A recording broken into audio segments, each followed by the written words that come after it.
In our last video, we discussed Operation High Jump and the US Navy's investigation into a secret military base in Antarctica in 1947. Unfortunately, they did not discover a direct location of any facility, but they did engage in a losing battle with mysterious circular disks. Clearly they knew there was something there.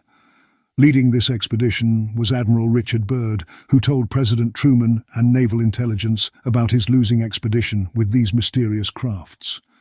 After the meeting, Naval Intelligence led Admiral Byrd to another meeting, where they told him during World War II, the Navy secretly spied on German aerospace corporations by sending American soldiers to Germany and work in these German corporations, pretending to be Germans loyal to their nation. But they were Americans, collecting intelligence on what was secretly going on in the German government before and during World War II. What they discovered was absolutely mind-blowing.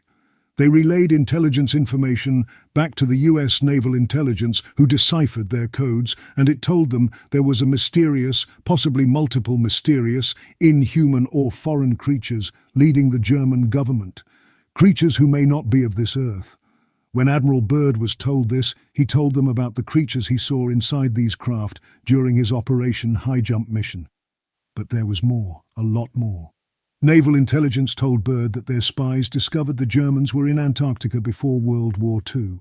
Long before World War II, possibly decades. It appears that the secret societies with their occult rituals channeled or communicated with extraterrestrials who gave them the information on how to build anti-gravity technology. At some point, they made direct contact with these beings, who instructed them to Antarctica, which would be a safe point for their people to be free and build a new society.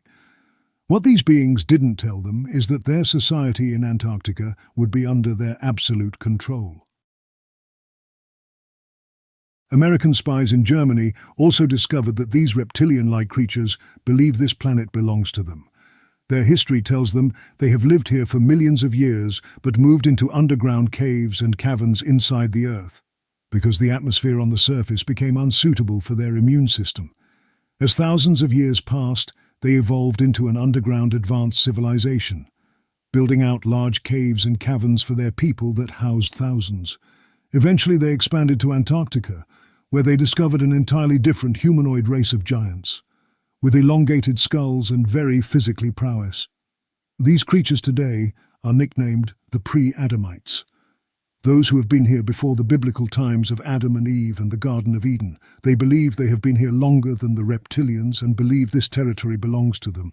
It was right there that these reptilian creatures then decided to use the surface Earth humans, specifically the German government, to expand their territory into Antarctica.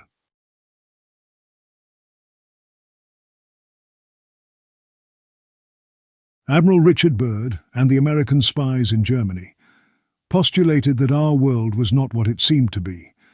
With very little evidence, they began to believe our Earth may be hollow, with caves and caverns that extend to the Earth's deep core. Modern science believes the Earth's interior is composed of 4 layers, 3 solid and 1 liquid, not magma but molten metal, nearly as hot as the surface of the Sun. But many explorers such as Admiral Byrd and various military and naval intelligences through their research have come to many theories about what could be going on in Antarctica and how there could be beings that live deep inside the Earth. But the deeper question is, how did these secret societies manage to communicate with these otherworldly creatures? Are these secret societies in Germany using a deeper science to communicate with these beings that helped them create these anti-gravity technologies?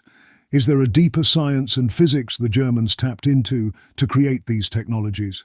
And how many other governments and their secret fraternities are also engaged in paranormal experiments and possibly in communication with otherworldly beings? We can assume after World War II, other governments, especially Russia and America, began to experiment with this science and deep physics the Germans were involved in. But all this will be explored on our next show. But back to Antarctica. Sometime before World War II, the Reptilians helped the Germans build out a military base deep in the Antarctic ice. They helped them bring equipment and manpower. What the Reptilians didn't tell them is there were remnants of an ancient civilization already there. The Reptilians watched from a distance to see what the action and reaction of the German soldiers would be. Then, out of nowhere, large humanoid creatures appeared and started attacking the soldiers face to face with their fists and weapons. The German soldiers began to shoot at these creatures and throw grenades at them with the little artillery they had. The soldiers' weapons were a very little match for these mysterious inner earth creatures with their large swords wearing their royal purple armor. Then they pulled out their own long-ranged weapons and started firing.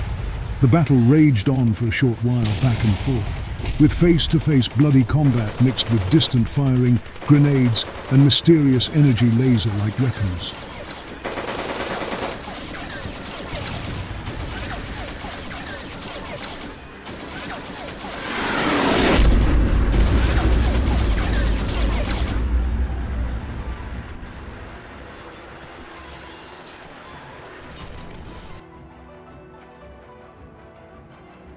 Then, just like that, these mysterious creatures vanished. The battle was over with smoke and bodies lying everywhere. The German soldiers were confused. They spoke to their commanding officers who told them they won. Don't worry, let's clean up the bodies, heal our injured personnel, and we will go over the details of how we won later. But the commanding officers and their reptilian benefactor knew exactly what really happened. The Reptilians told the German generals there would be a fight that is needed to test our strength for future operations. The Reptilians made a secret deal with the pre-Adamites to test each other's soldiers in a quick battle. A respective battle with no winners, only to see their strengths and weaknesses, and weapons tests.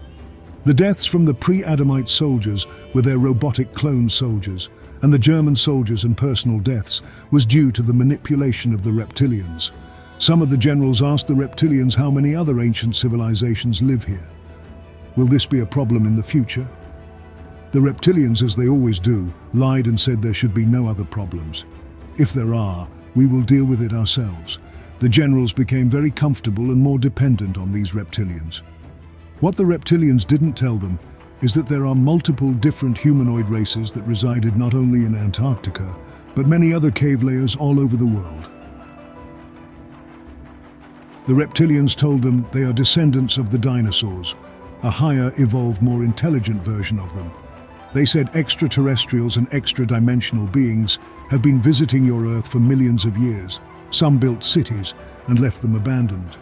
The Reptilians told them your school systems have left out so much about the history of your planet. Mankind today was not the first, and definitely will not be the last humanoid or alien creature to reside on this planet. Even though the Reptilians were using the German soldiers and personnel for their own gain, they still managed to re-educate them and help them build out a city base, expand their territory, and construct more weapons and anti-gravity vehicles. Eventually, their main goal was to construct enough vehicles to expand their territory off-world, creating the world's first space program, or in what conspiracy circles would call the first secret space program. With all other Earth governments not having a clue what was going on in Antarctica, their base would be called New Swabia, or Secret Operating Base 211. In our next episode, we will be discussing Admiral Byrd's independent trip to the North Pole, not Antarctica, but the Arctic, and finding another advanced but very different civilization there and what they told him. Until then.